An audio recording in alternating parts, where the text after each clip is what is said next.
অন্তর্বর্তী সরকারের দায়িত্ব নেওয়ার ১৪ মাস পর অবশেষে পররাষ্ট্র উপদেষ্টার ব্রিফিংয়ে জানা গেল, বিভিন্ন দেশের ভিসা জটিল হয়ে গেছে, তাই আমাদের ঘর গোছাতে হবে। তবে ঘর গোছানোর কথা যখন আলোচনায় এসেছে, ততদিনে বিশ্বের উন্নত দেশগুলো মুখ ফিরিয়ে নিয়েছে বাংলাদেশিদের ভিসা দেওয়ার ক্ষেত্রে। এমনকি দক্ষিণ পূর্ব এশিয়ার দেশগুলোতেও ভিসা পাওয়া বেশ কঠিন হয়ে দাঁড়িয়েছে। ইউরোপ, আমেরিকা কিংবা কানাডার মতো দেশ বাংলাদেশি শিক্ষার্থীদের পছন্দের শীর্ষে, আবার উচ্চবিত্তদের কেউ কেউ এসব দেশে ভ্রমণেও যান। তবে একসময় ভ্রমণের জন্য মধ্যবিত্তদের গন্তব্য ছিল থাইল্যান্ড, মালয়েশিয়া, সিঙ্গাপুরের মতো দেশ। এখন এসব গন্তব্যেও বাংলাদেশের নাগরিকদের জন্য ভিসা পাওয়া কঠিন হচ্ছে। উচ্চবিত্তরাও এখন এসব দেশে যাওয়ার সিরিয়ালে।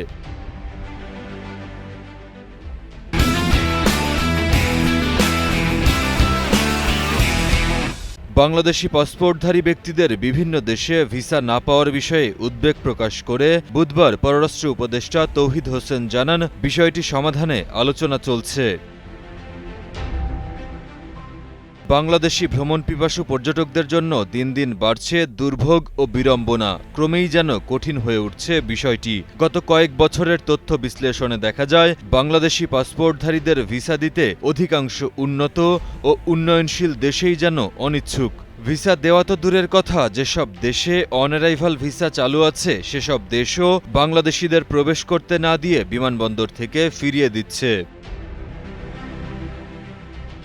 তাহলে এই সমস্যার সমাধান কি, এমন প্রশ্ন অনেকেরই। তবে আপাতত উত্তর এতটুকুই, বাংলাদেশের পক্ষ থেকে সংশ্লিষ্ট দেশগুলোর সঙ্গে আলোচনা করা হচ্ছে।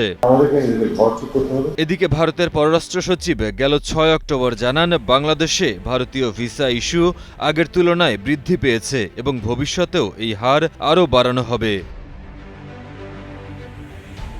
মাহিম মুস্তাফিজ, কালের কণ্ঠ।